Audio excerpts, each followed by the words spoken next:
So in this lesson, we're going to talk about how to prepare for guests. Okay. So the first thing you want to make sure of is you want to make sure that the collars are synced up.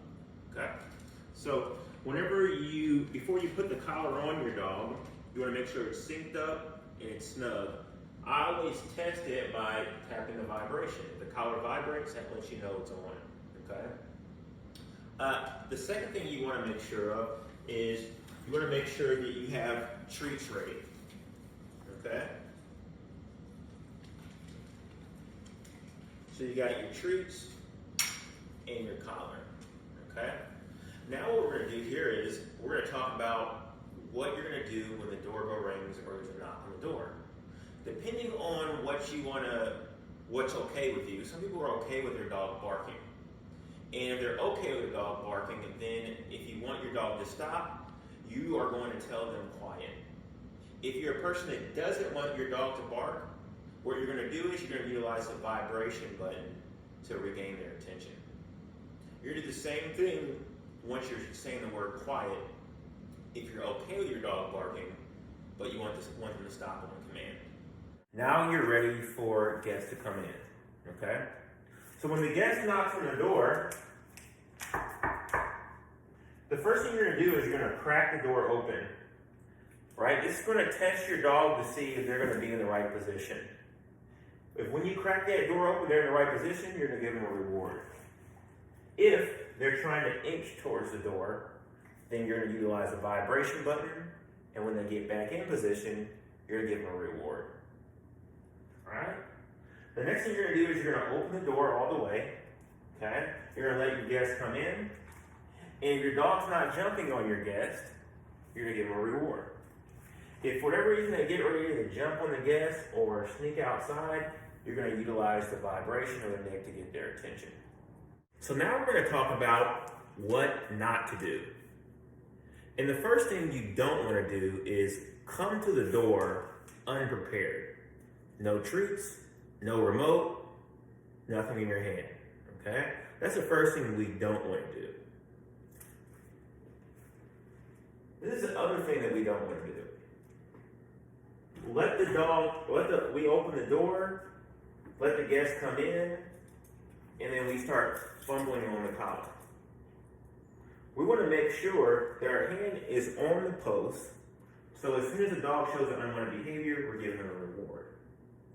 The last thing we don't want to do is as you open the door and let the guest in, you start talking to the dog. Now back up, sit, wait, don't move, wait up, sit.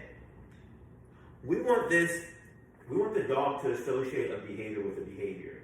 And this is the behavior of your guest coming in, and the dog associating that means to step back and give them space. But if we're telling them what to do, then they're going to wait for us to tell them every single time. We want them to associate that when the door opens, this is the right behavior. All right, so now that your guest is in your house and they're hanging out in the living room, we're going to have your guest sit down, and we're going to reward your dog when they go into a default down. Okay? This is not a behavior that we're demanding on our dog. So we're not utilizing a command, or we're not utilizing a vibration when the dog wanders off. Okay? If your dog wants to wander off, that's totally fine. That's okay. But if your dog decides to jump on your guest, that's when you're going to utilize the vibration or the neck to get them to get off of your guest. But this will be the only behavior that your dog is going to get rewarded for. Now we're going to talk about what not to do when you're sitting down with your guest. The first thing you don't want to do is draw too much attention to your dog.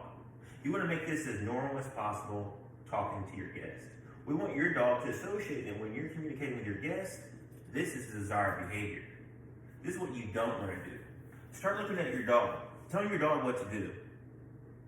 Now it becomes unnatural. And now your dog's going to start waiting for you to give them those signals in order to do this behavior. Again, we want the dog to associate this natural way of us communicating with our guests to this behavior. So some people like to pet your dog. On this exercise, we're going to work on your dog learning to receive affection and not jumping. Okay? So there's a couple of ways you can do this. You could start off with you standing in front of your dog, allowing your guests to pet them. And if your dog's not jumping, you're going to immediately give them a reward. Okay? That's one way you can do it. Another way is calling your dog Duke, walking them right next to your guest, allowing your guest to pet, and then giving them a reward. Okay? Now, if your dog decides to jump while they're receiving affection, that's when you're going to tap the vibration button or the nick. Then once they put their feet back on the ground, they're going to get a reward. All right, so the next step is you're going to hand your guest some food. Okay? When you're handing it food, if your dog decides to sniff the food, you're going to tap the vibration. Okay? If your dog doesn't sniff the food, you're going to reward for that behavior. All right? And your next step is you're going to test the dog. And you're going to have your guests set their food down on the table. If your dog goes towards the food, you're going to tap the vibration. When they display a different behavior, you're going to give them a reward. Okay? Now we're going to talk about what not to do when you're working on food distractions. The first thing you don't want to do is shove the food in your dog's face. Here, don't go after it now. Don't go after it. Hit it. That becomes very unnatural, right? And it's kind of confusing for your dog because it seems like you're kind of giving the dog the food. So for them to take it, they think that's okay. So make sure everything is as natural as possible. You're going to be handing the guest the food, so your dog associates this behavior to backing up and leaving the food alone. So now your guest is hung out and ready for them to leave. So what we're going to do is we're going to be as normal as possible. We're going to tell our guests bye-bye, see you later, and we're going to reward our dog for not following our guests out the door. If you see that your dog is following your guests out the door, you're going to utilize the vibration button or the nick, and then reward them once they come back in place.